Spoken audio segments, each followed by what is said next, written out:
পরিবেশ মন্ত্রণালয়কে আলাদা ক্যাডারে আনার সুপারিশ করা হয়েছে জানালেন বন, পরিবেশ এবং জলবায়ু পরিবর্তন বিষয়ক উপদেষ্টা সৈয়দা রিজওয়ানা হাসান। বলেন, এখানে বিষয়ভিত্তিক এক্সপার্ট দরকার।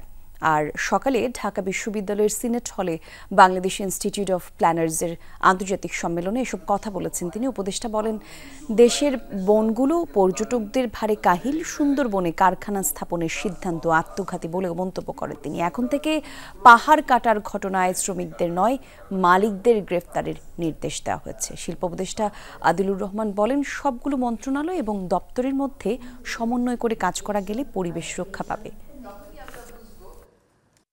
2026 সালের মধ্যে জীববৈচিত্র্য অন্তর্ভুক্ত করে একটি জাতীয় স্থানিক পরিকল্পনা কাঠামো প্রণয়ন করা হবে। বিশেষায়িত জ্ঞান দরকার, এমন প্রতিটা বিষয়েই ক্যাডার হওয়া উচিত। আমি কিন্তু অলরেডি সরকারকে লিখেছি যে আমার পরিবেশ অধিদপ্তরকে একটা আলাদা ক্যাডারে নিয়ে আসা উচিত।